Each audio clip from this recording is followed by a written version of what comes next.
efficiency, I will touch on one item, that on July 16th, all of the financial reports were submitted to all the board members, both income statements, comparative income statements, and balance sheets. So hopefully you've all had a chance to review those, but I'll open it up if anybody has any comments or thoughts on that.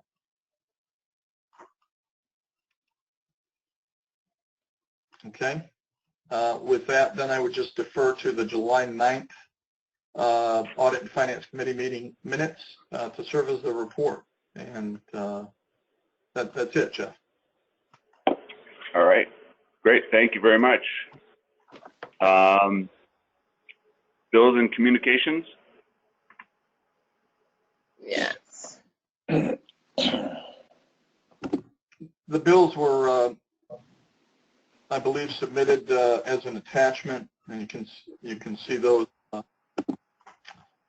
the report here. The only thing that you see that's not, there's a couple of items that are not normal, just operating costs. You see the MRB group, which we're familiar with the rail yards master plan expenses as we move forward there, and then the repairs that we approved for the fence at soccer fields. Right.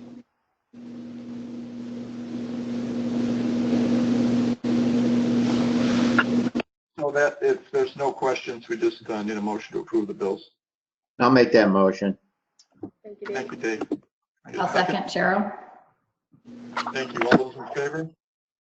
Aye. Aye. Aye. Any opposed or questions? All righty, thank you. Thank you, Jeff. All right, we'll move down to the report of the Projects Committee. Cheryl? I will also defer to the meeting minutes that were previously distributed. Anyone has any questions on those?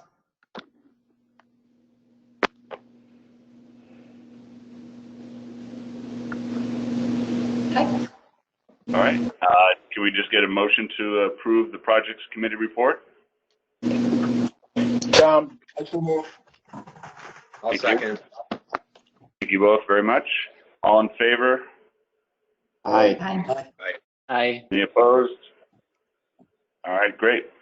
All right, Jody, let's get into the meat of the agenda now. We'll turn it over to you for new and unfinished business.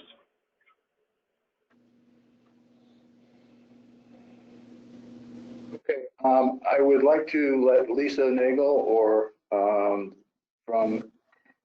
somebody from the MRB group to go through the presentation of the rail yard master plan. Great. Thank you. Can everyone hear me okay? Yes, we can. Good morning. I'm Jane Nicholson with MRB Group. I'm a planner here. And joined with me this morning is Tim Wales.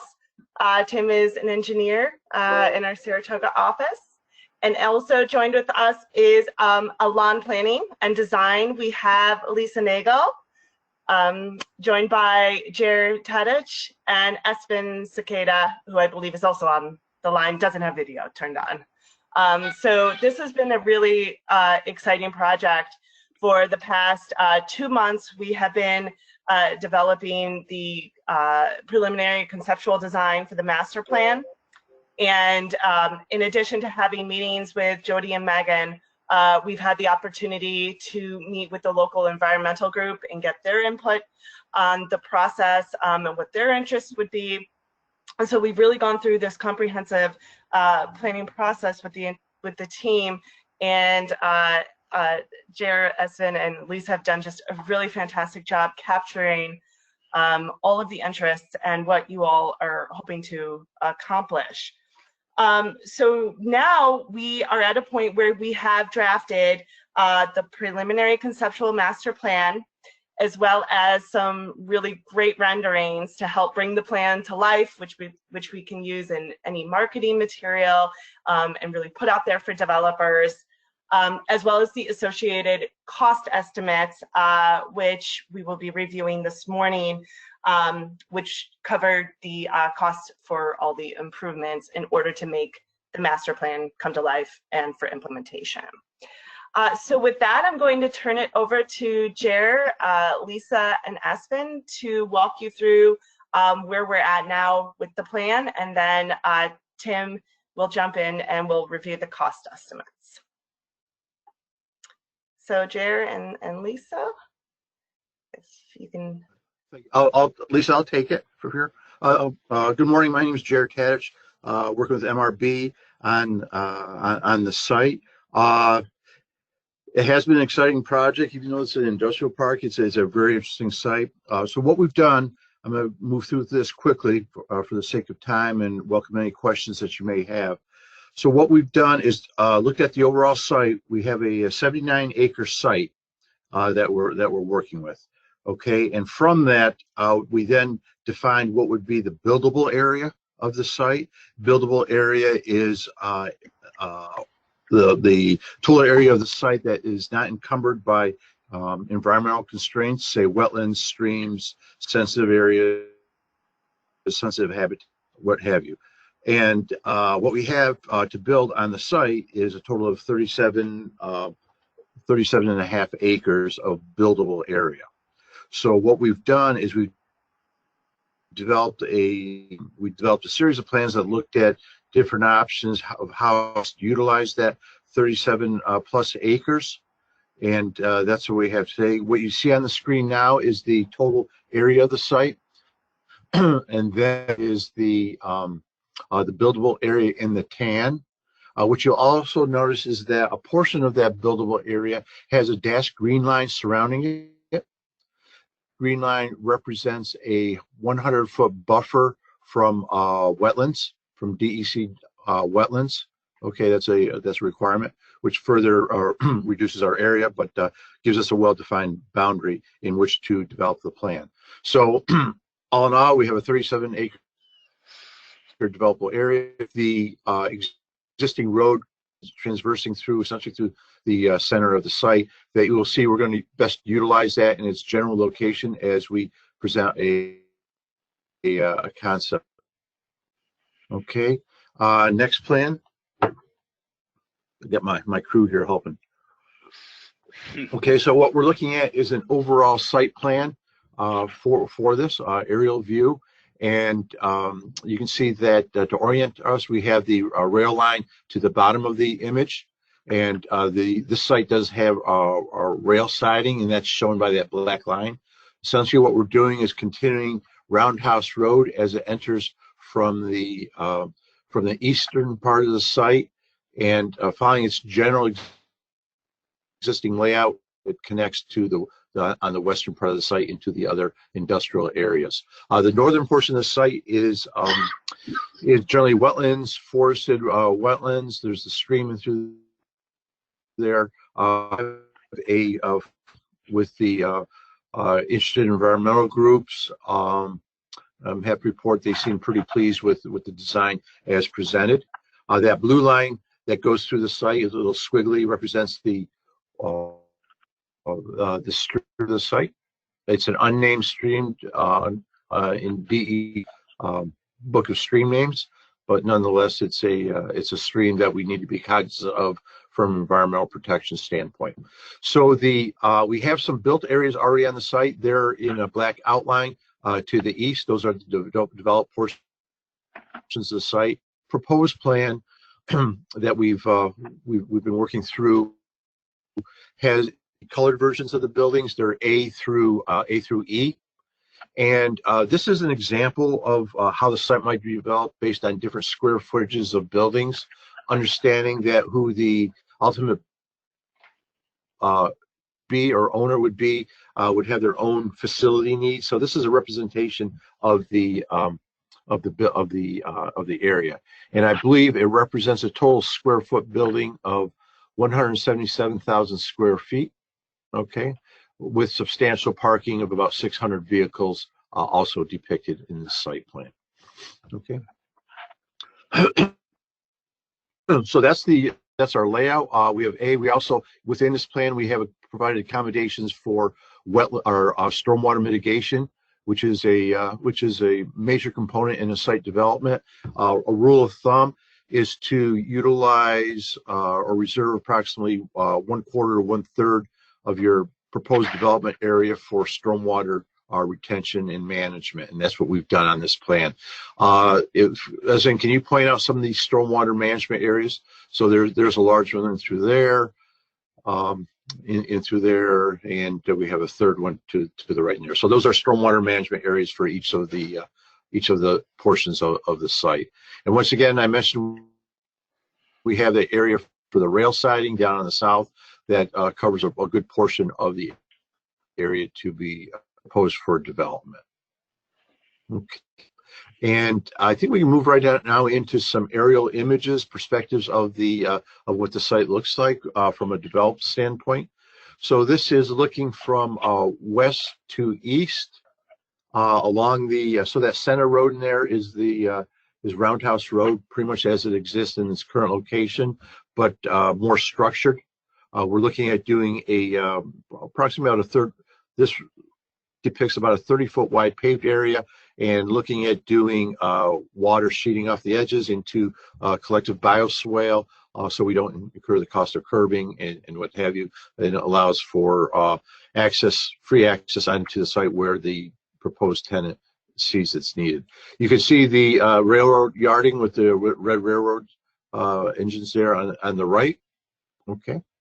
And then we have the developed area further on through, and the white buildings represent existing structures that are there. The ones that are being highlighted right now, pretty much kind of in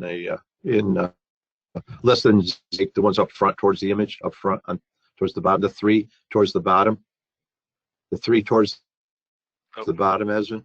The white buildings. Yep, these right here. Yes, those are through. Those are existing right now. Yes.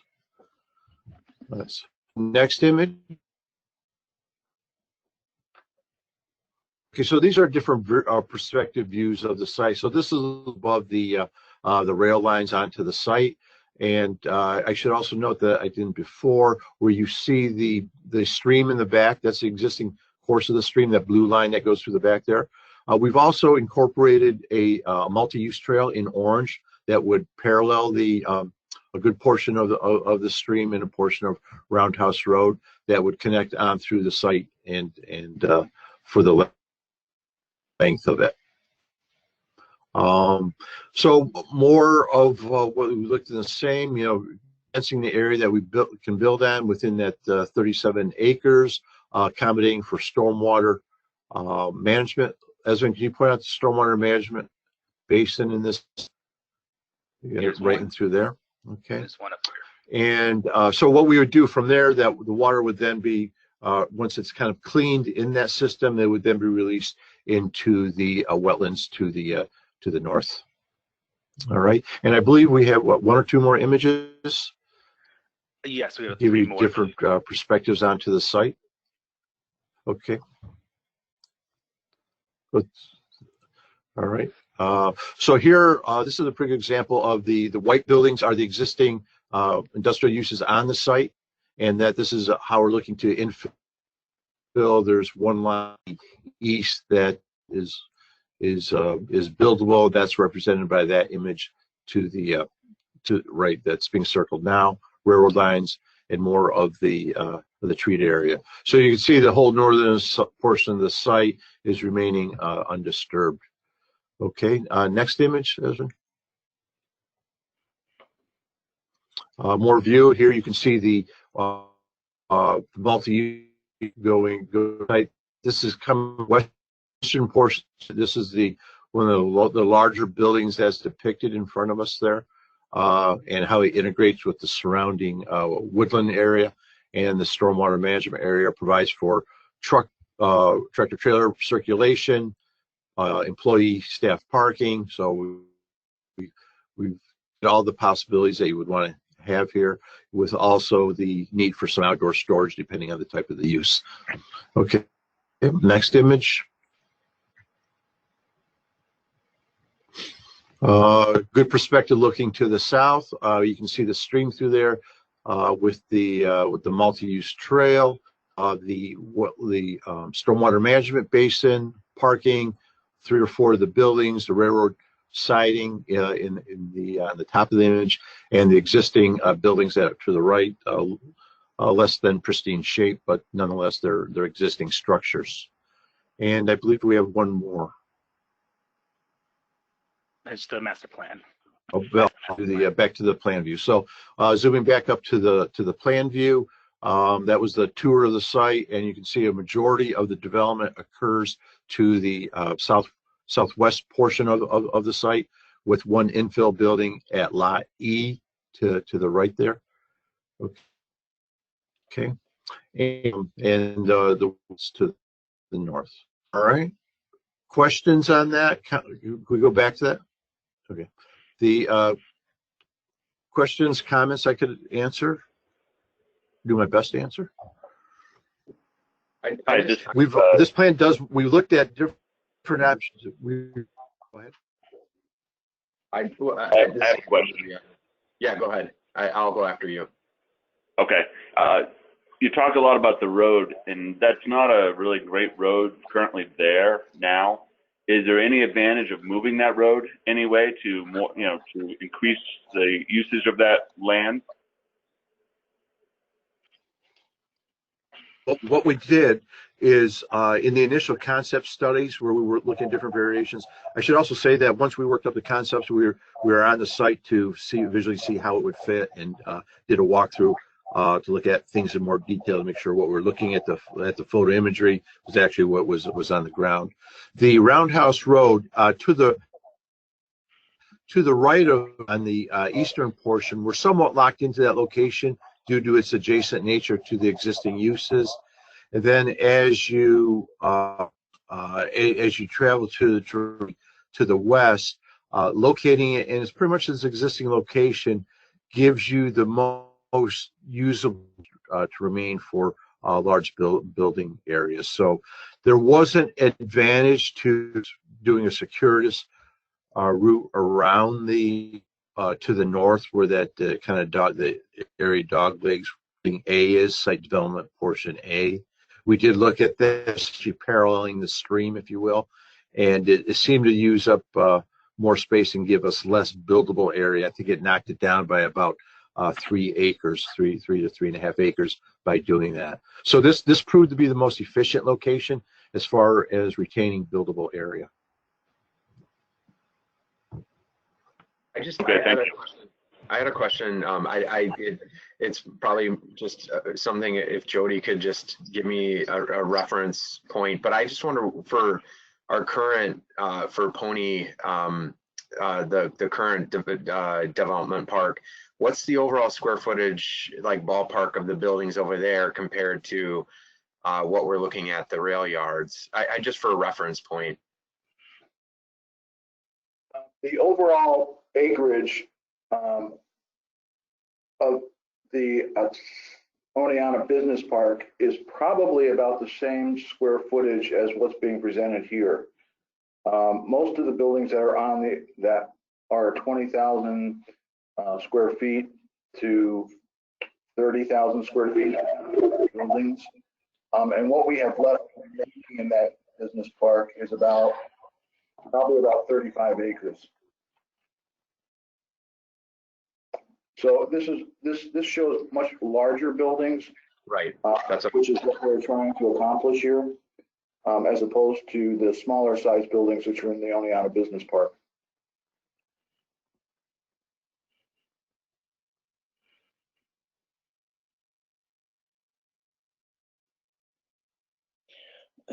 Referencing the rail siding that I see you have here, our meeting with the rail consultant we had a year ago, Jody, correct me if I'm wrong, it's unlikely that we get service unless there's enough volume to slow the train down. It didn't seem like we could accommodate that. So I'm not sure if it's doable to have a siding that's functional and has regular service. Am I wrong? Well, I think we had that discussion last January when that report came out, January, February, March, a year ago. But I believe that the board was interested in trying to at least look at keeping a rail siding there in case rail picks up in the future. I'd like it to be there. Just feasibility. You no sense fighting City Hall. Yeah, right now we wouldn't plan on building that rail siding unless we had a tenant that needed it. All right. Okay.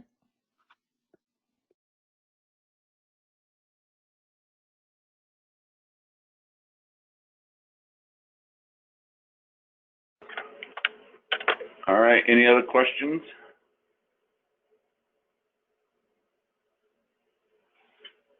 All right, Jody, you want to talk any more about this? Anything else, or does that conclude the presentation? Did you want to discuss, does anybody from MRB want to discuss the estimated cost for the? Yes. Yep. So now we'll turn it over to Tim Wales in our office, and he will walk you through how we came up with the cost estimates for the master plan. So Tim. Oh, wait. Don't think we can hear you. Are you on mute?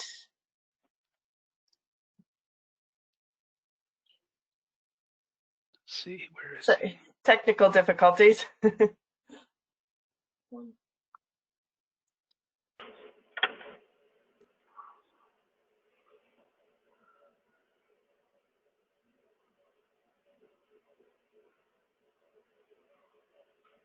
All right. Can you hear me now? Yes. Yep. Wonderful. Again. Great. Okay. Great. So, good morning, everyone. I'm Tim Wales, one of the engineers at MRB Group. Was asked to take a look at the site work cost estimates, which this spreadsheet represents. Just roughly, site work costs can be anywhere from 10 to 15% of overall project construction. This is a kind of rough conceptual cost estimate based on just the level of detail we have. The site's not really designed yet. So a lot of assumptions on unit costs and square footage. It's an order of magnitude cost estimate only based on what we know so far. So I'll just kind of go through it quickly and let me know if you have any questions. So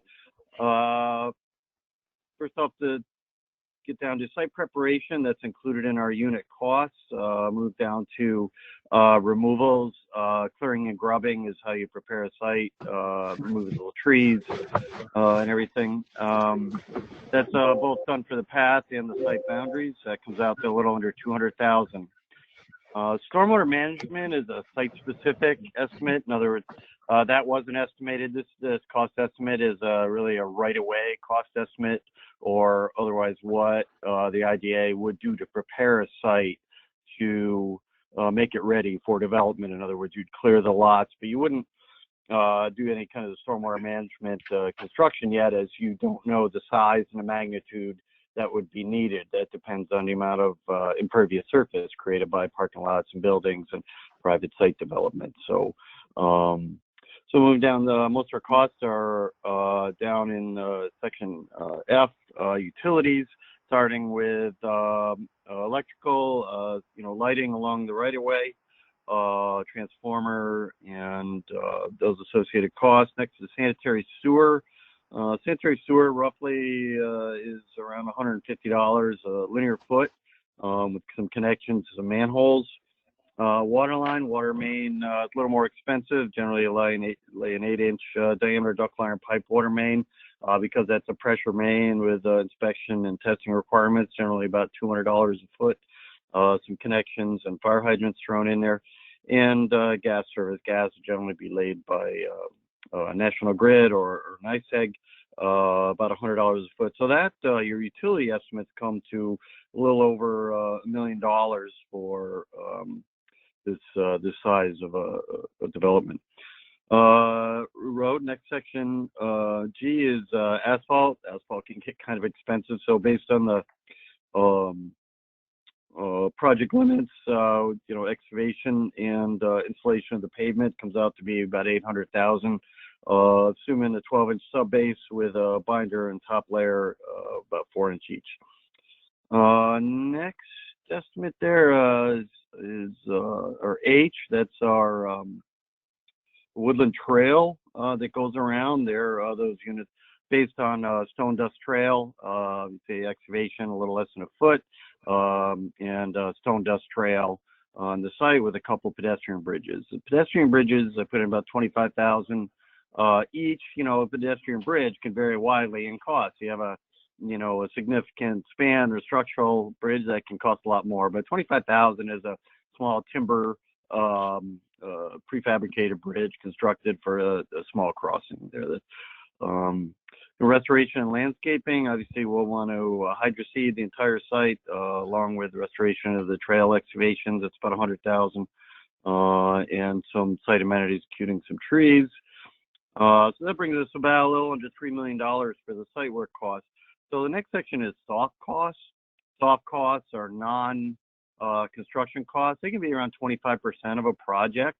You can see there's mobilization, general requirements, which include bonds and financial things like that. Survey, engineering, design, that could vary between 5 and 10%. And construction observation, especially in the right of way. You'll want full-time observation of an engineer, especially to make sure the water main, the sewer main, those things are installed correctly. We put some money in for permits and approvals. So all that, like I said, is roughly around 25% of a project. Last line is a contingency. So contingencies, they're not fluff, they're actually real numbers. And contingency, I go with a 30-20-10 rule. When you estimate project costs, you don't get a lot of level of detail. In other words, you kind of cover things that you don't estimate quite yet down to the nth degree. So at a conceptual level, I usually use a 30% cost estimate. When you get into site design, when you know your parameters, your survey is complete, you kind of know a lot more about what you're designing, where things are going. You design maybe at 50 to 60% complete in your design drawings. Your contingency can drop to maybe around 20% just because you've gone in and estimated things in a lot more detail. When you get the project all completely designed and ready for bid, contingencies usually drop to 10%. You have estimated everything in detail, you've completed all your design plans, you're ready to bid, and 10% reflects, the bidding climate, cost of bonds and things like that. Obviously, engineers, we like to think we can estimate things very closely, but 10% is a normal contingency for a package that's ready for bid. So that brings us to about $4.5 million. Again, site work at 10% or a little more of the estimate of construction costs. You think, so at 4.5 million, that would say, well, your building construction and all your finished work, your mechanicals, your buildings and all that would, total about $45 million, maybe $25 to $45 million of construction. You think, is that a reasonable amount to fully develop that office park with all those buildings and amenities? And yeah, that's a reasonable cost estimate. So I think in our order of magnitude, about $4.5 million for all the site work to prepare this site is, a good starting budgetary estimate. Any questions? All right.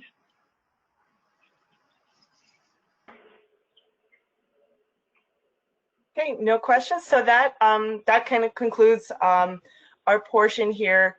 And our next steps then will be to work with Megan and Jody to start identifying possible subdivision layouts to go with the master plan and opportunities to look at individual parcels and how they could be subdivided. Okay. So with that, if there's no other questions, we will be able to make this presentation available to you all if you'd like to take a closer look at it. Yes, that would be helpful. That would be great. Sure, we will send that along. I have a quick question about the environmental groups. Can you, yes. Jody, can you also fill me in on who they represented or who was represented by those groups? It primarily started off as a number of people associated with Hartwick College, a number of their environmental professors. There was one professor who was a wetland specialist from SUNY Oneonta. We expanded that group to include representation from the city and the Chamber of Commerce to meet with us. And to be honest, we've only met once since the pandemic started, which was through a GoToMeeting visual. But when they saw the presentation, I think they were much more relieved that it was keeping a number of the environmental features intact. But it was this presentation they saw, or? A shorter version, a smaller version, but they did see basically the layout of the master plan. Did they see the the trail along the stream? I believe they did. I don't think it was as detailed as it is now, but there was a discussion about running the trail through the along the stream bed, basically. Okay, thank you. Yep.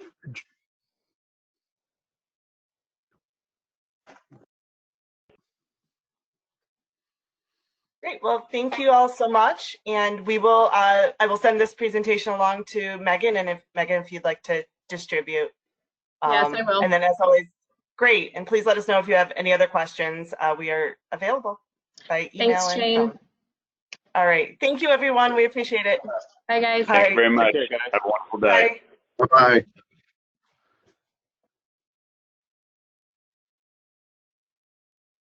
Let them all drop off before we continue the meeting.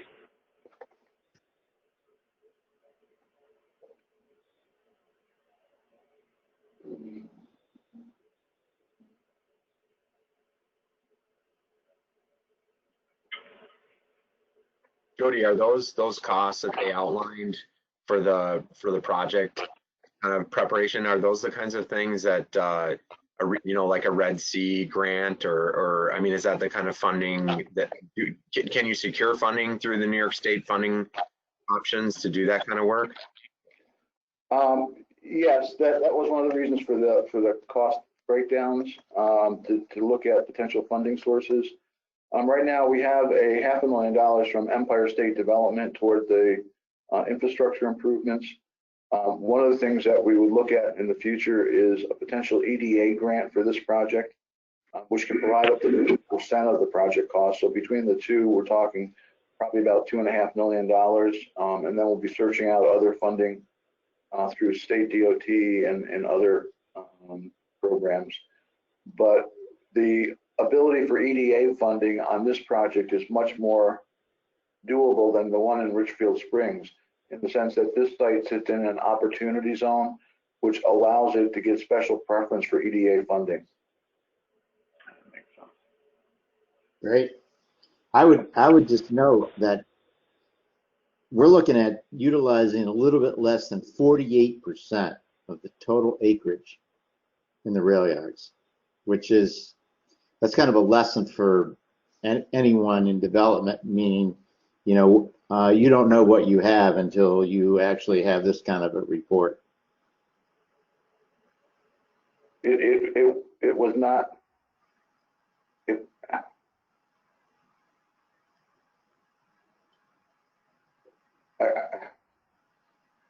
was one of my concerns when I first came here, was that we acquired this property already.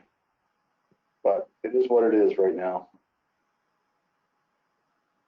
And we are trying to make the most use of it. And in fact, we'll be discussing potential sale of some of the property potentially later in our next meeting.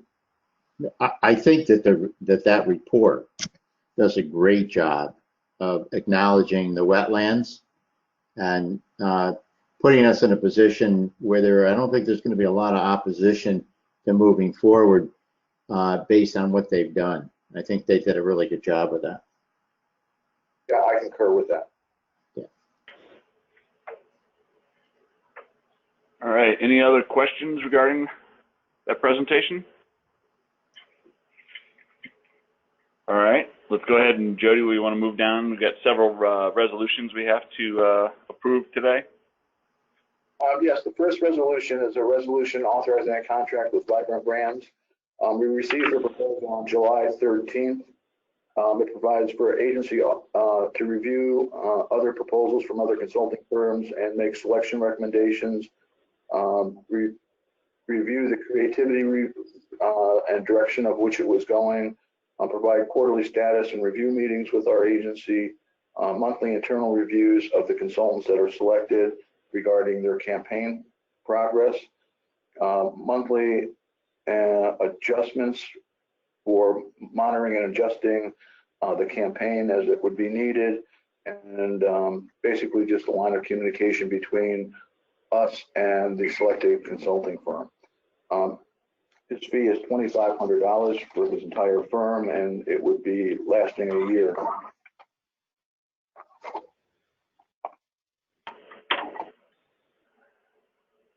Any questions, comments, concerns regarding this resolution? None. Okay. If not, can you get a motion to approve? I'll make that motion or second it.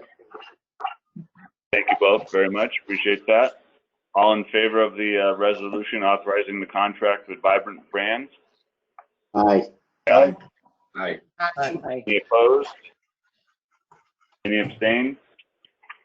Thank you. All right. Next one, Jody. The next one is, as everyone's aware, the Cooperstown Foundation received a $25,000 grant from the Community Foundation of Otsego County to help small businesses with PPE equipment. We would like to enter into a subrecipient agreement with the Cooperstown Foundation to administer those funds on their behalf. And this would authorize us to have probably Jeff sign both contracts. Jeff and Andrew, I guess. And we would have to ask Andrew to abstain from this more than likely because he sits on the board at the Cooperstown Foundation. Okay. Good point. Any comments, questions, concerns? This is Jeff Lord. Just a quick question. Just like give me some education. When we enter into a subrecipient agreement and we're going to now take on the administrative costs and burden of the program, does it come with any fees or structure like that, or is it just a service provided? In most cases, it would provide some type of administrative fee. In this particular case, we haven't provided for that in the structure. I'm setting the stage for the next act of us administering pilots. So I'll just ask the same question further down the agenda. Okay, that's a little different, yes. Yeah, I mean, I think I would just weigh on this. I mean, I don't think, you know, obviously, from the perspective, and Patricia could weigh in as being a board member on the Community Foundation board. I mean, you know, I think, you know, first of all, Cooperstown Foundation, that revenue hits the Cooperstown Foundation's books, so there's a bookkeeping component to that, and there, you know, the Cooperstown Foundation, which is a supporting foundation of the Cooperstown Chamber, you know, they're, you know, we're just doing this as a part of mission.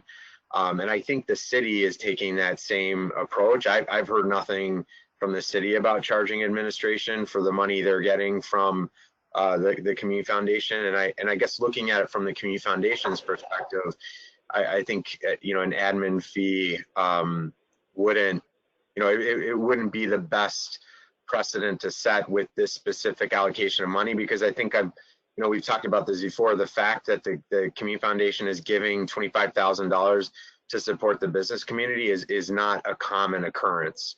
That's really kind of unheard of for most charitable foundations. And so that's I'll just make that point, and then I stop there. I agree, and Dan, it's all volunteer, the board, there's no employees on it, so it would be a tough thing. I think this particular project, certainly in support of the business community, we should do it.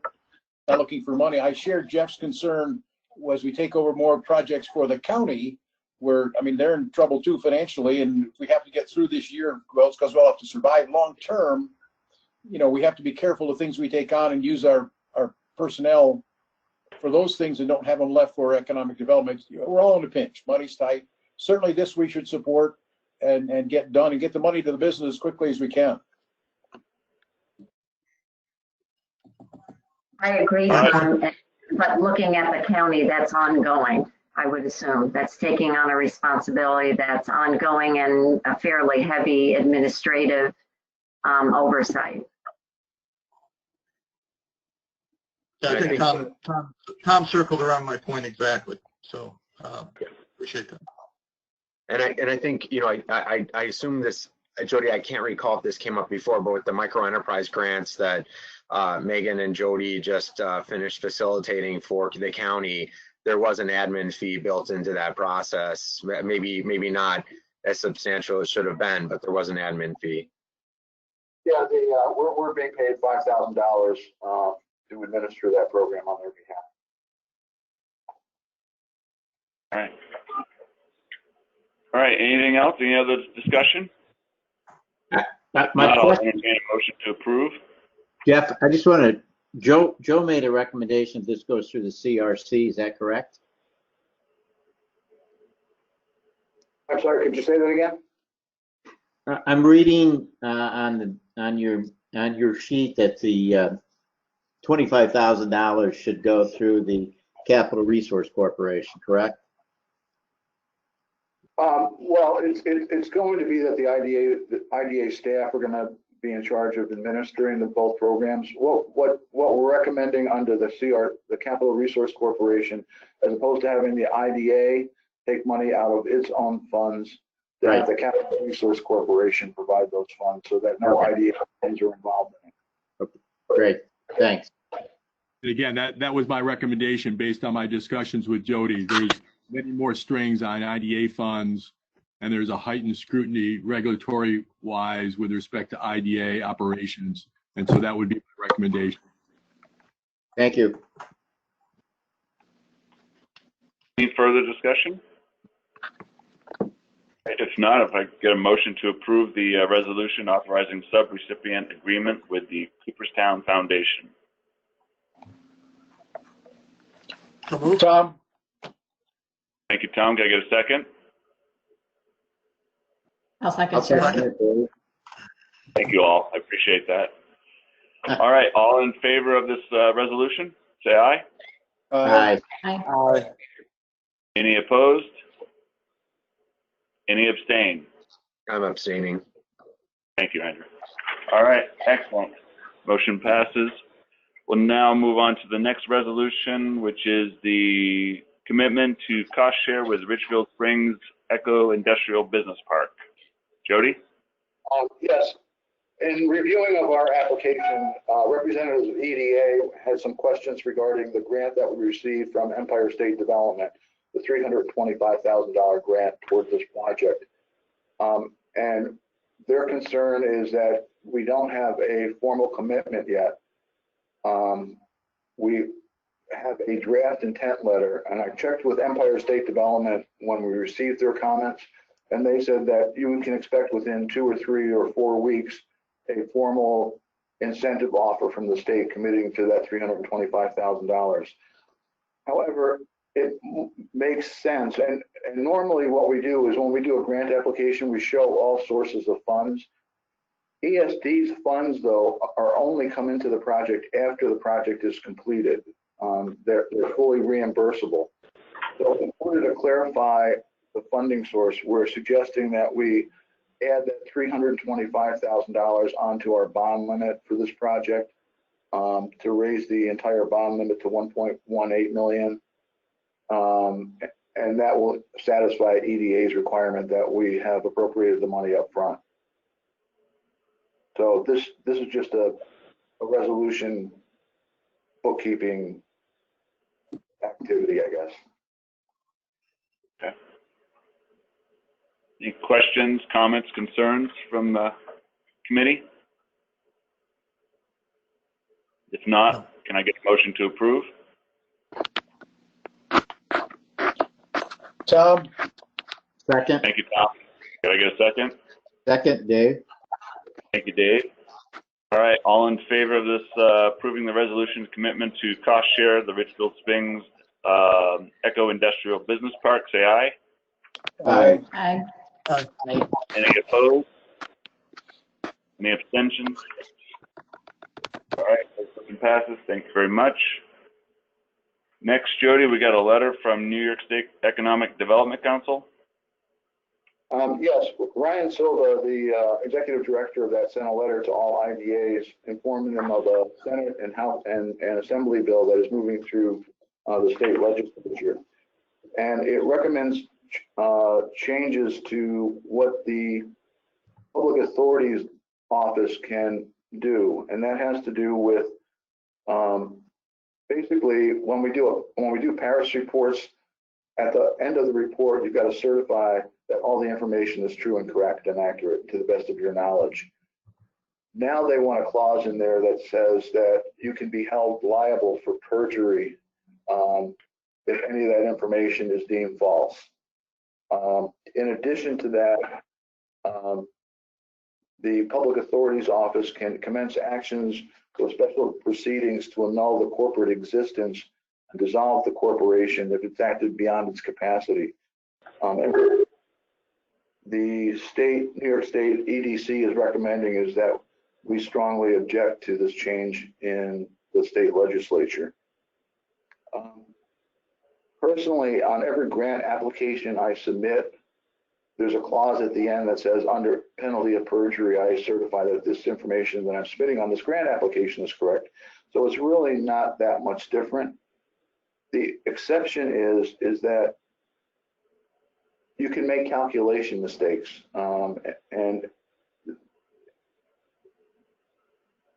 so normally I would not recommend that we send a formal letter to the state objecting to this, because we're one IDA out of hundreds in the state, and we're so small. I don't think anybody's going to care what we have to say anyway.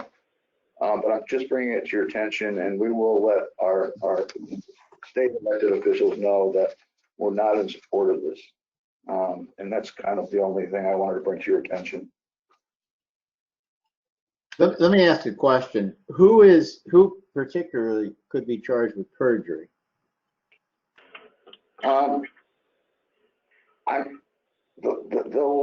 proposed law is a little ambiguous. I know the chief executive officer, because I'd be certifying that, certainly would be held that way. I don't know if board members would be either, because you're accepting the report.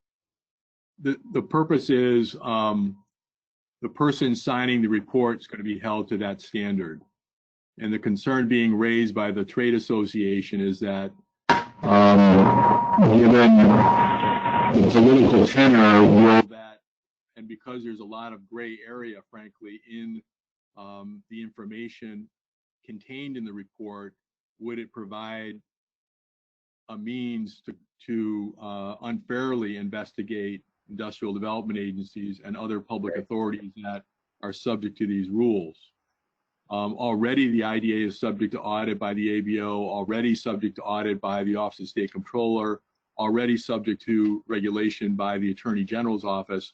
So candidly, the level of oversight on IDAs compares unfavorably to any other entity in New York State already without this additional burden. And that's the concern raised by the trade association, the NYEDC.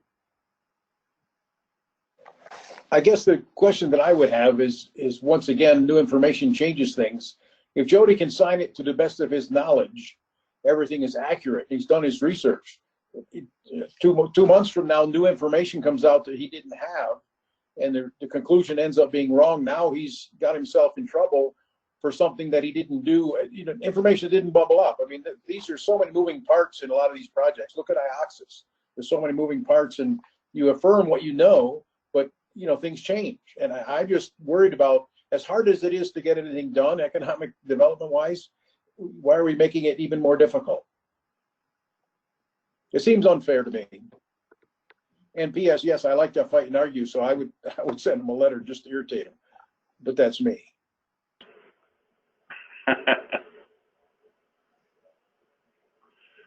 So that's all we'll do. We'll just express our concerns about the legislation to our state elected officials, but I don't think we're going to formally submit a letter complaining about the process. Yeah, I'm fine with that. Yeah, me too. Yep. Sounds good. All right, moving down the agenda, Jody, we have a resolution authorizing deviation from uniform tax exemption policy for the Skyline Hospitality LLC.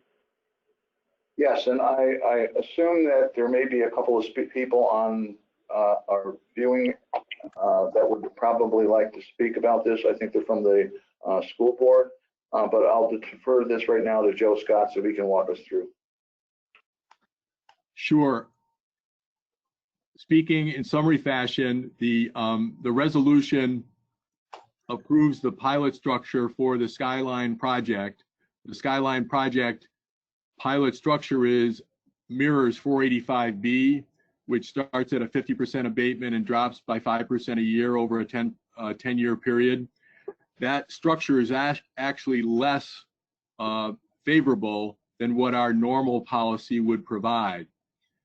So even though it's less favorable, it's technically a deviation under our tax exemption policy because it's a different structure than what our uniform tax exemption policy provides. And under our deviation, under our UTEP, our uniform tax exemption policy, we're obligated to provide the affected taxing jurisdictions 30 days notice before we approve a deviation. We've done the notice, and so the resolution before you is a formal technical approval of the pilot structure for the Skyline project. And again, the only reason we're going through this process is that the pilot structure as negotiated and structured by Jody is actually less advantageous for the company than what is otherwise provided under our UTEP. But because it's different, it's technically a deviation and we need to go through this additional approval process. And with that, I'll open it up for any comments or questions. All right. Any board members, questions, comments, concerns?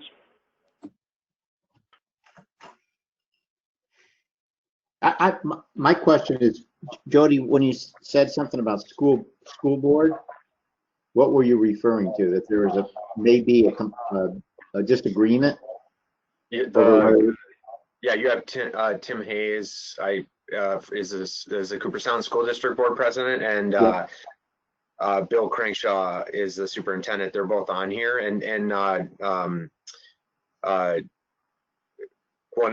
Jody did. I'll just defer to Jody because he did talk to Tony Scalisi, one of the other school board members, who reached out to me. And Jody, if you could just fill everybody in on that. I think when I had talked to Tony Scalisi, I think his concerns were that it affects the way that their cap is done, all pilot agreements now, for taxing purposes. When they do their formula for coming out with determining the tax levy limits for school districts, what they end up doing is they add pilots received from the previous fiscal year under part of the calculation, and then subtract out the tax levy, the proposed new pilots coming in for the previous year. So in the first year,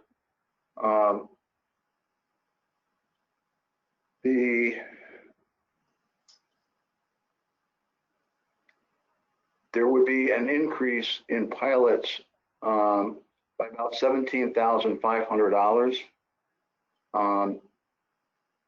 over the current taxes. The total pilot agreement would be for $21,607.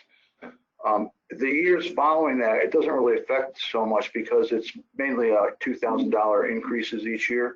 But the first year, that $21,000 has to come off their taxing, the total pool of assessed value, basically. So it does have, I don't know what in the school district, what their total taxable rates are on assessments, but they would have to lower it by $21,000, which affects their ability to, when they're doing their calculations, as I said, for the determining the tax levy limit for the school districts. I hope I explained that well for the school board. I think, you're talking about the tax cap. Right. Yeah. Number one, the total tax received, even with the pilot, is going to be higher than on a parcel of land that has no building on it. And secondly, you're talking millions and millions and millions of dollars versus 21,000. So I think in the long run, it's going to be positive for the district, and in the short run, that $21,000 is not going to have much of an impact when you're looking at a property tax. I have no idea what the property tax in Cooperstown is, but it's a district that doesn't get significant state aid. So I'm assuming their property tax is 10 million plus easily. So 21,000 on 10 million is not much of an impact. Just curious. While everyone is digesting that, if I just may add, this glitch in the way the 2% tax cap limit is calculated, taking into account pilot payments, has been a problem in the statute from day one. Right. And IDA's number one and the IDA Trade Association, the NYEDC, have promoted legislation that would equalize the treatment of pilot payments and tax payments.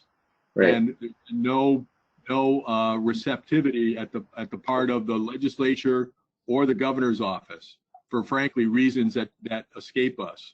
So the IDA groups have done the best we can to try to address this problem in the statute. It's a problem that addresses all pilot agreements.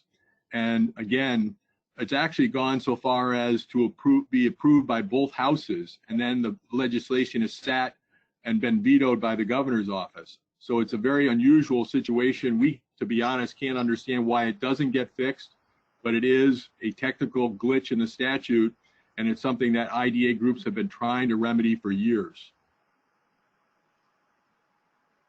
Yeah, and associated with that, I did let Mr. Scalisi, my ending email to him said, I would strongly support that we encourage our state legislative leaders to amend the property tax law so that the assessed value of any property that becomes tax exempt due to a pilot not be included in the base growth calculations.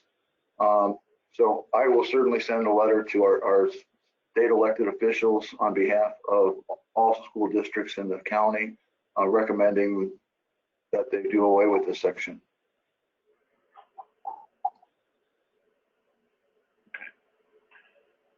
Any further comment? I don't mean to intrude, but I'm just wondering if you might accept comment from the school. If it's inappropriate, I understand, but. Is the board willing to do that? I would. I guess for me, I'm in the Cooperstown School District. But I would definitely like to hear, concerns or whatever the comments Bill and Tim might have. So why don't we do this? Why don't we table this motion until after the public comment period later in the meeting? We'll come back to that.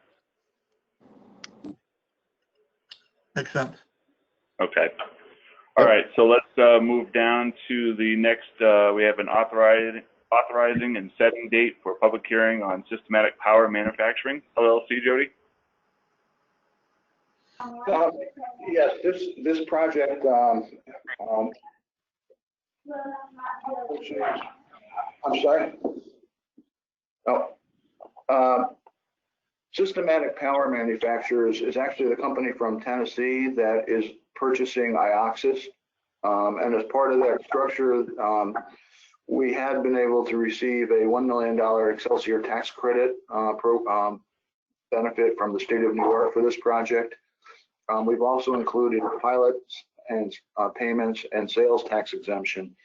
The pilot payments on this are probably going to be I don't know if they're going to be a deviation or not, but right now the property is off the tax rolls because we own it. So when they go to purchase it, the increased and assessed valuation will go up by 25% for this project. But this is an effort to move the project along quickly, that we need to schedule a public hearing on this, and I'll let Joe discuss that ramification.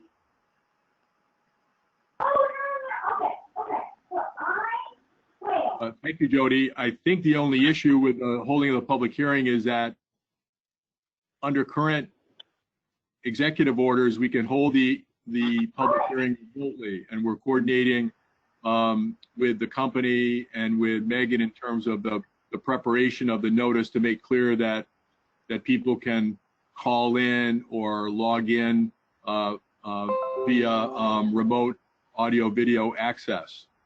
The complicating factor is that the executive orders that are issued by the governor's office have a 30-day term, and it expires August 6th. So we potentially are going to get caught in the middle there. If we do get caught in the middle, then we we'll reschedule.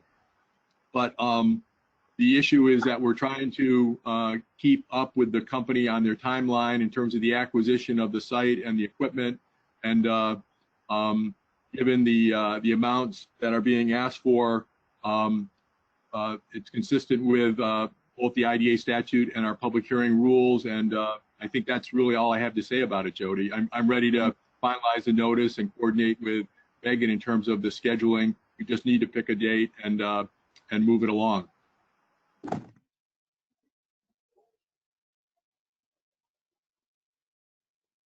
Yeah, we probably will set the date for August 5th. Assuming we can make the paper's deadline. Yeah, it's got to be published by 10 days, so that should work. Looking at my calendar, yes, might be a little tight. It depends on how many days in advance the newspaper needs the notice.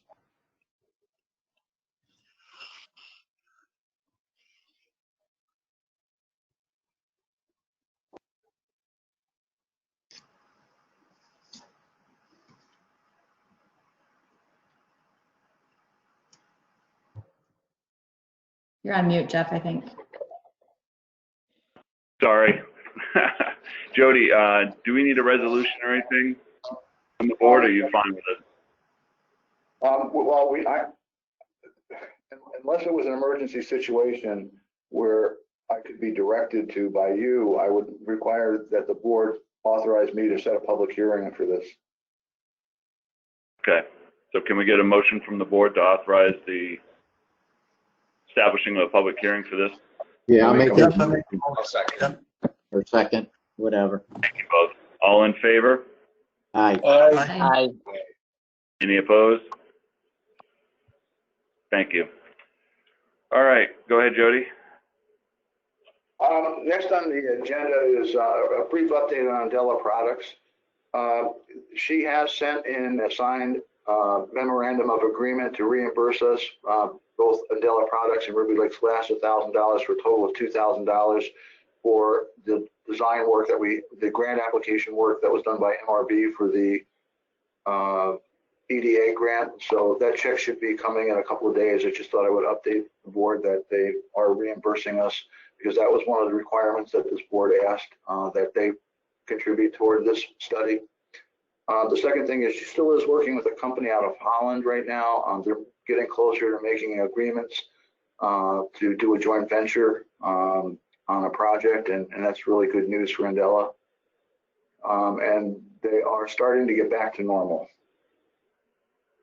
Next on the agenda is the Oneonta Business Park. Just wanted to let people know that Megan had received a request from a company out of Vestal regarding 2 parcels of property in our Oneonta Business Park.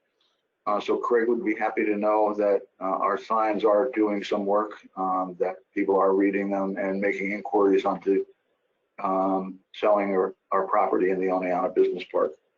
Great. Next on the agenda is a discussion on pilot payments, and I think this is what Jeff Ford was referring to. Right now, the person who used to do the calculations for the pilot payments at the county has left. In fact, the county treasurer's office left. I think they lost 5 or 6 people in the past month. And the county treasurer would like to have some discussions with us about us taking over future pilot calculations and payments. In the city of Amsterdam, where the last IDA I worked for, the IDA actually calculated the pilot payments based on the pilot agreements, sent those to the businesses. The businesses paid the IDA, and the IDA then reimbursed the various local taxing jurisdictions. we're looking into the possibility of doing that for future pilot payments, because there does seem to be some confusion as to, well, to be honest, I don't think the county treasurer's office knows how to do them anymore. And when we're doing our Paris reporting, it makes more, it helps us know exactly what has happened, so that if a pilot payment doesn't come in, we're aware of it.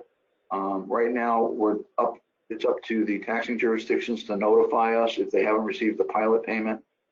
And very often we send out reports to all of our companies that have pilots, and they will report their information as to what they believe they reimbursed the town, the school district, and the county. And when we have a discrepancy with the calculations that we do internally, we have to go back to the school districts or the county or the town and ask for verification of what they've been paid. So this would actually streamline the process for us in the future.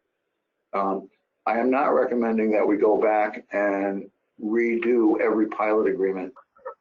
It would just be ridiculous. I mean, we'd have to renegotiate with everybody, and that would be too cumbersome. But going ahead in the future, we're looking at us doing the calculations. We'll send our calculation sheets to the town, the school district, and the county to see if they concur with us. But that would certainly make things simpler, I think, both for the county and for our agency. So that's just a kind of an update. Hail transportation, I'll let Megan. Jody, can I comment on that, please? Oh, yeah. Once again, I want to help. I want to cooperate with the county. I know the budget's in trouble. But I really, really am concerned about transferring work without compensation from the county. You know, it maybe should be in your office. You're two people. You can't do everything. And I really don't want to take some of your time away from trying to put deals together for job creation to do clerical work. You know, I think we're getting it might well be in the idea. Maybe it probably should be more efficient, a lot of gains, but the county, and not this year necessarily because of budget issues, but to go forward and take on more administrative work without being paid more by the county to do it. If that continues down the road, you know, we'll exhaust ourselves and not be spending enough time and effort on economic development and job creation, which I believe is our primary goal. One man's opinion. Thank you. That is a valid concern. All right. Go ahead. Okay, so Hale reached out to me. They could not get a contract. They had originally thought they were getting a contract with the two schools.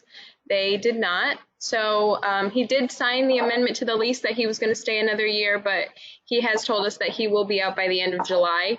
He paid the remainder of the previous amount of rent, which was $5,000. So he did pay us $5,000 in July, and he'll be out at the end. Hale isn't closing. They're just moving to their other bus garage. And we showed the building to a prospective buyer last week. So hopefully that works out. And that's where we are with Hale. Just a question, Megan. I don't think I noted it in the financials, but do we hold a deposit, security deposit for Hale? I don't believe so. I believe we only have one with iAccess. Okay. I would just double check. You know, that's something we'll have to deal with if in fact we do, but just as a informational point. Thank you, I will.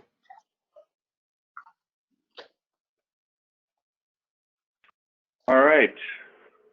We're now concluded all new and unfinished business except for the one matter that we tabled until after the public comment period. We have one more. Oh, you do? Okay. Wasn't on the agenda. Okay, good. And I'm trying to find my notes for that one, which is here.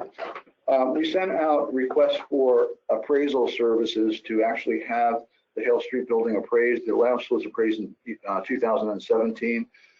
And since we have a potential interest in a buyer right now, we would have to have it updated. We reached out for 5 firms, 2 responded.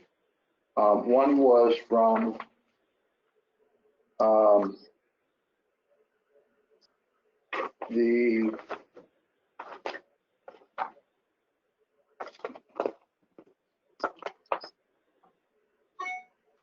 One was from the CB Richard Ellis, who did the last appraisal for us. Their fee would be $3,000 for have it completed in 3 weeks. We also received a second appraisal from Hilco Global out of East Greenbush, New York, and their fee is $2,450. So we would recommend that we go ahead with Hilco Real Estate Appraisals for $2,450. Jody, what was the 2017 value? Just out of curiosity. It was listed at $725,000. In Hale's contract with us in his lease agreement, it called for him to pay $750,000, but the actual appraised value in 2017 was just $250 less, or $2,500 less. Okay. Jody, Jeff Lord, a couple of questions. Who did that appraisal in 17? Olin, but Olin retired. Yeah. So that they're not doing them anymore. We also reached out to Carolyn Zay, who was referred to us by Gary Snowden, who did an appraisal for us in the Oneonta Business Park, but Gary is also retiring and not taking on any more work. And the person he referred us to said that she's too busy, and she referred us to the one that we're recommending, who is the lower of the two costs. Okay, and then my second question.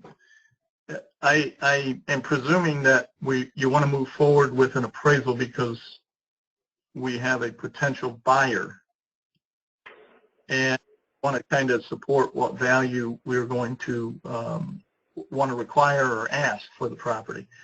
But we have to be cognizant of the fact that if the buyer is going to go get financing, then they've got to be an approved appraiser on that bank's list. Otherwise, the appraisal, they won't be able to accept that appraisal, and the buyer may have to get another appraisal and spend money for it. So I don't know if it's, the chicken or the egg. Do we spend the money and take the chance that we spent money to establish a value and they're going to go get another appraisal and, for their financing? Or do we negotiate a contract based on a price that we're comfortable with and let them go get the appraisal to support it, so we don't come out of pocket for the appraisal cost?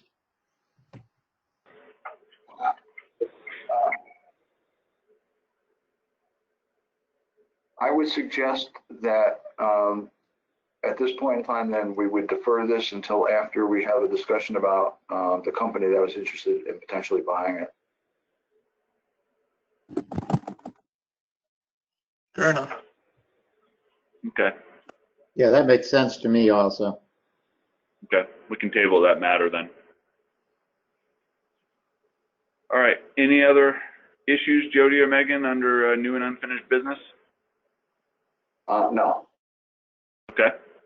All right, we'll now move down to the public comment period.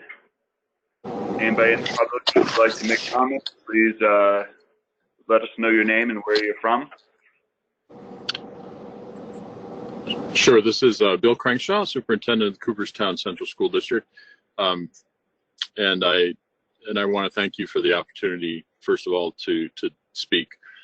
You know, when we learned about the pilot agreement deviation, I think we've learned a lot since then. I want to tell you how I appreciate Jody's efforts. You know, the deviation certainly seems different than it normally would be. I also want to, just say at first blush, I think a pilot looks great for a school district. It improves and increases the tax base. So, that is not the issue for us as much.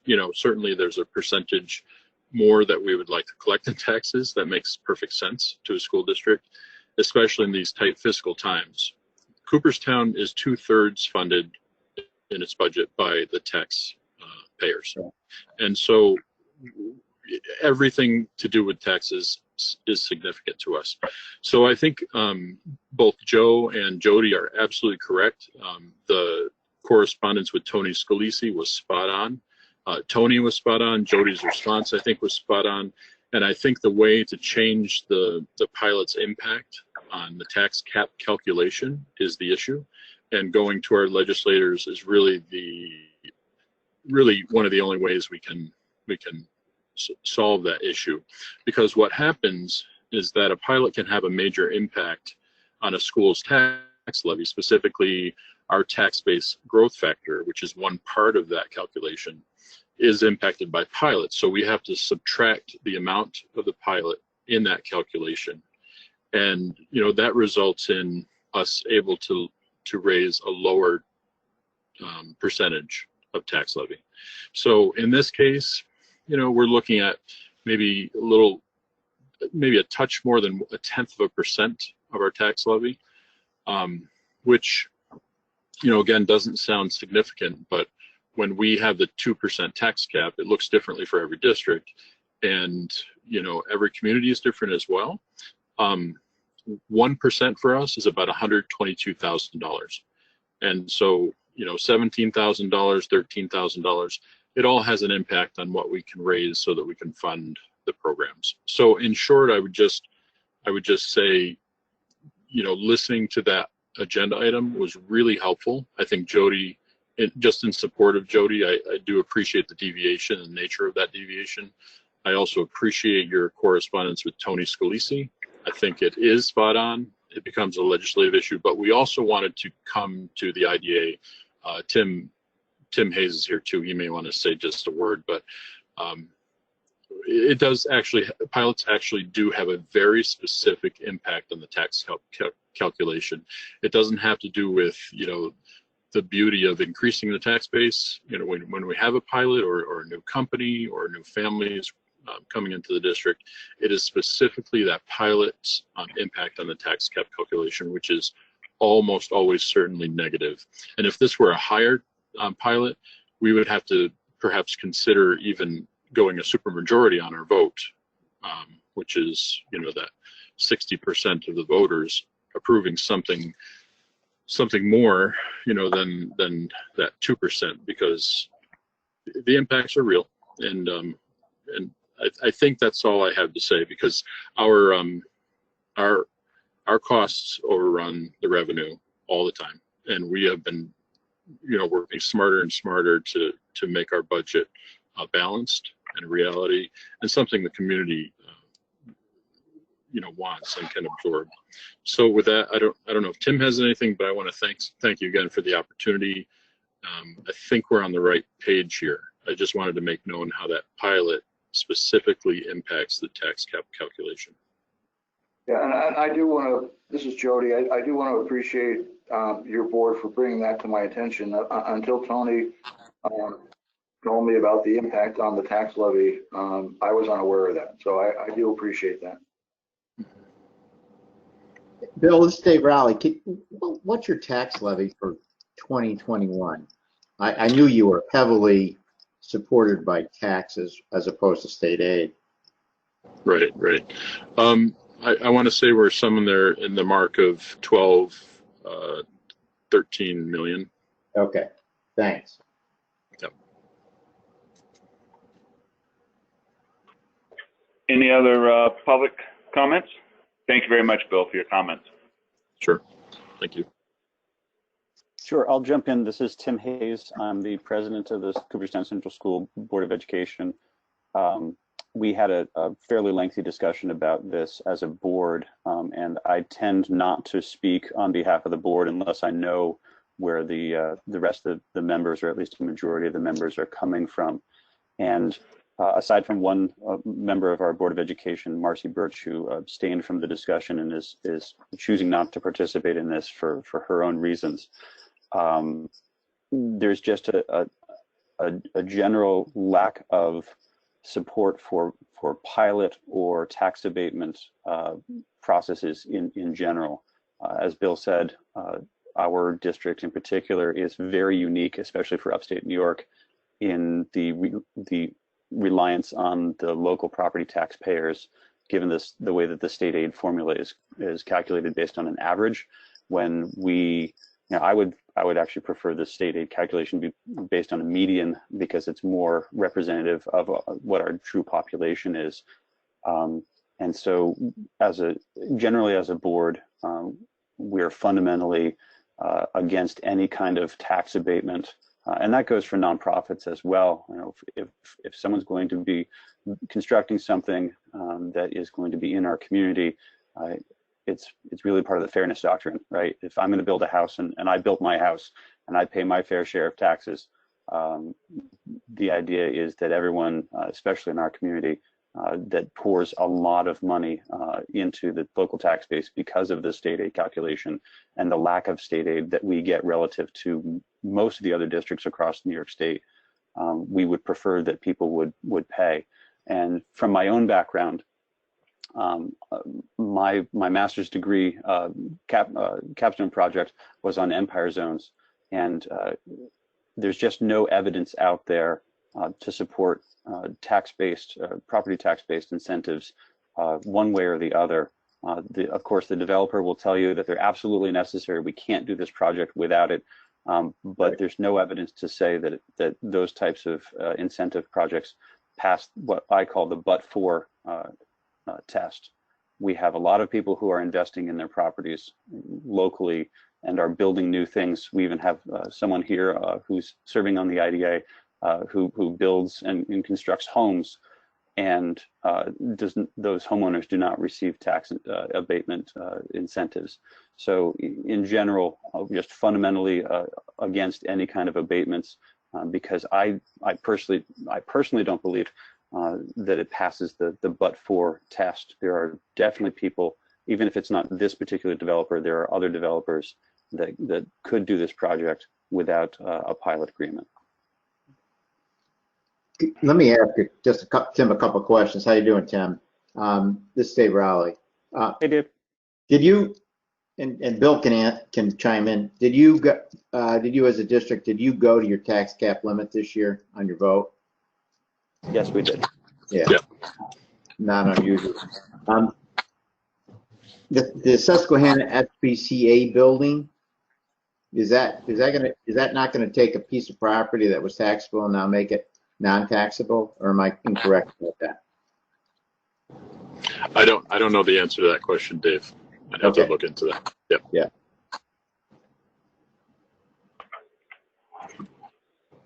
All right. Any other comments from the public? Thank you very much, Tim. Appreciate that. All right. Moving on now from the public comment period, we'll go back to the matter that we tabled earlier. It was the pilot deviation approval resolution for Skyline Hospitality LLC project. Any further comments from the board?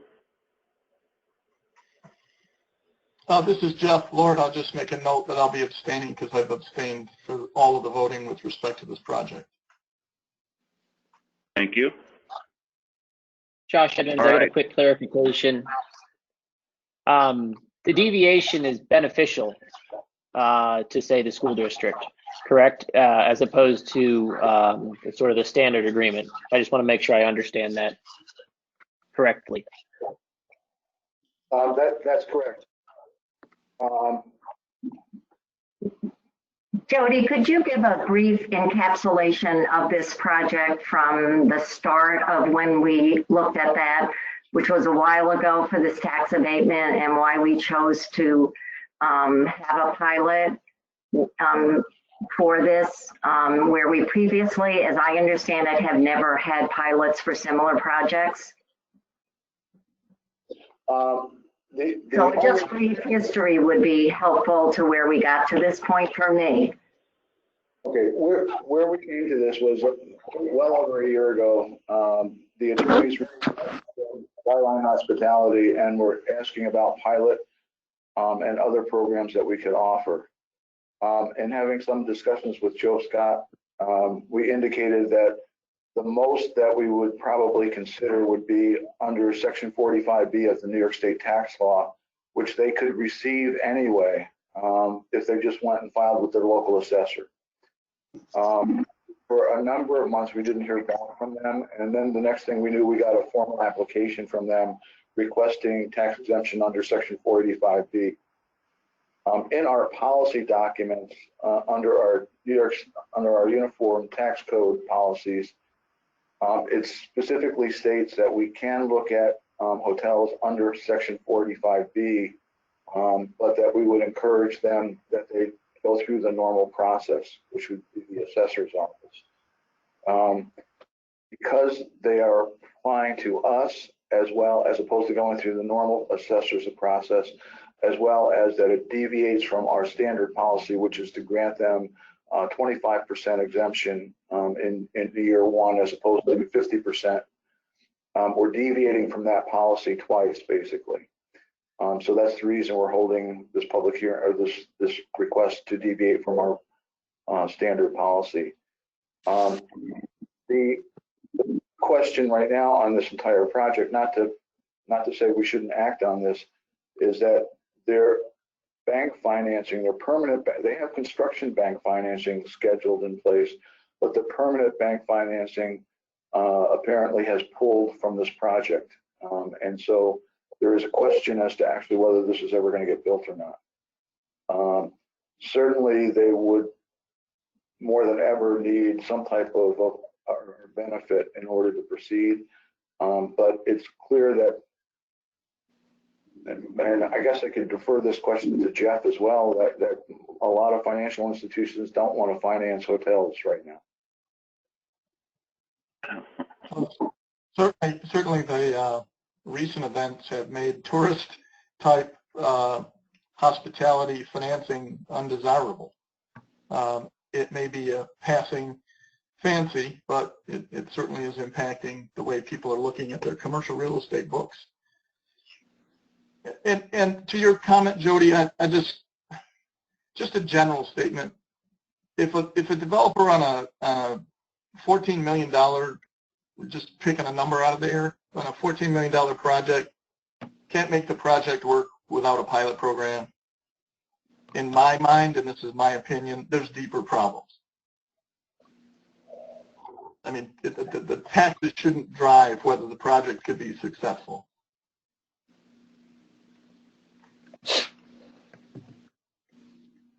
I think that the pilot to them is not really as important as the sales tax exemption.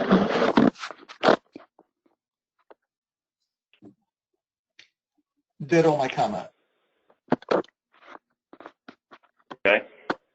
Any other comments, questions? Yeah, I just have a comment. Maybe it's a question also. We're dealing with two different issues here. One is the deviation, I think it was as Josh mentioned, is advantageous as opposed to the normal pilot. Correct, Jody? To the district. The issue that the district is bringing up is entirely focused on the calculation of the tax cap based on the issues of state aid. I don't know anybody who can really figure out the state aid formula and why it applies the way it applies. Secondly, the tax cap calculation is very complex, and it quite frankly has nothing to do with 2% because nobody has a 2% cap.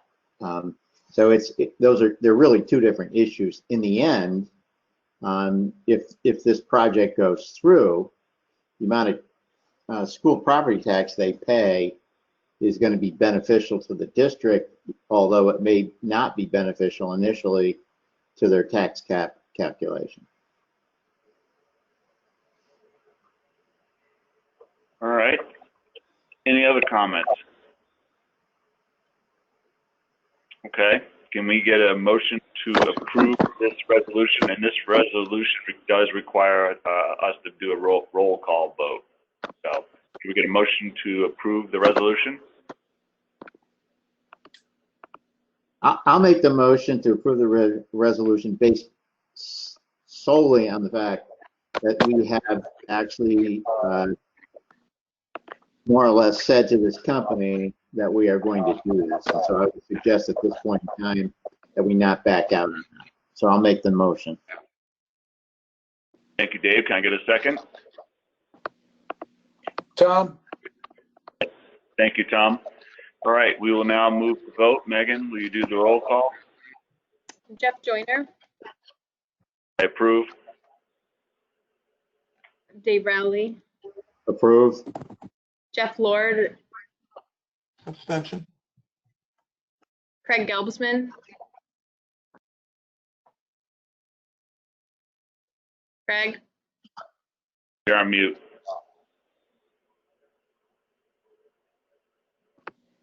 Tom Armail, Approve. Patricia, Cheryl Robinson, I approve. Andrew Marietta, Yes. Joshua Edmonds, I approve.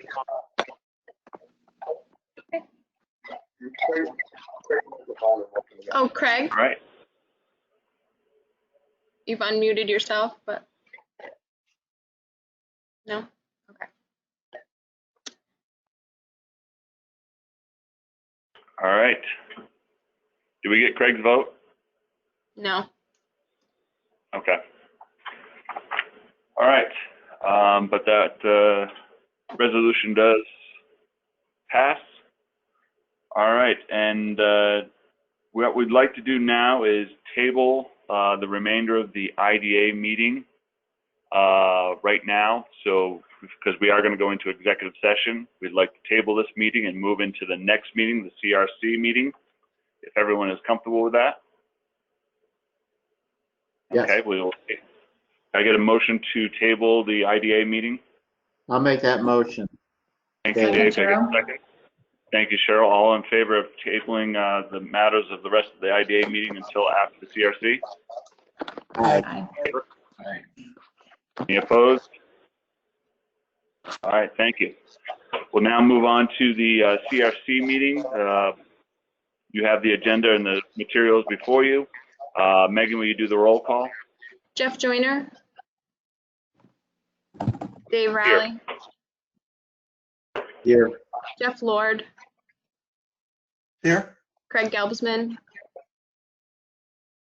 I see him, but Tom Armail. Here. Yeah, he's having trouble. He just sent me a text. Okay. But he's having trouble getting them. And he did vote yes on the matter before for the resolution. Okay. Where am I? Patricia Kennedy. She's here. Cheryl Robinson. Here. Andrew Marietta. Here. Josh Edmonds. Here. All right, I will defer the chairman's remarks. We'll move right into the agenda from the June 25th, the minutes from the June 25th meeting. Can I get a motion to approve? I'll make that motion. Thank you, Dave. Second. Jeff. Thank you, Jeff. All in favor? Aye. Aye. Any Aye. opposed? All right. Now move Joyner. down to new and unfinished business. Jeff, Hello? it's Craig. I can hear you. Can you hear me now? Yes. We can hear you now, Craig. Yes. Yes. Oh my God. Okay. Thanks. All right, we'll move down to the new and unfinished business. We have a resolution authorizing the contract with the Otsego County IDA and appropriating $25,000 for emergency assistance to small businesses. Right, at our last board of directors meeting, we authorized the IDA to appropriate $25,000 to match the community foundation to come up with $50,000 for providing small business assistance in the purchase of PPP equipment or to make minor alterations to their business to prevent the spread of coronavirus. After reviewing it with Joe Scott, he's recommending that that we use the CRC funds for this match as opposed to the IDA funds, since the IDA is under much more scrutiny by reporting agencies than the CRC. So this resolution would basically do the same thing that we did with the IDA, but just have the funding source come from the CRC. And I'm sorry, just to interrupt for a second, just to elaborate on Jody's comments. Really what the issue is, the CRC has broader use of monies as opposed to the IDA. They're both under fairly strict regulatory review, but the ability of the CRC to use funds for a variety of items is broader than the IDA's ability. All right, any questions, comments, concerns? If not, could we get a motion to approve? I'll make the motion. Thank you, Dave. Second? I'll second the motion. Josh. Thank you, Josh. All right, all in favor of this resolution? Aye. Aye. Aye. Any opposed?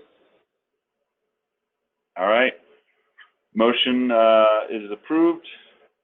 So we'll move down. Can I get a motion to adjourn? I'll make the motion. If nobody else. Second. Second. All right, meeting is adjourned. We'll now move back to the IDA meeting.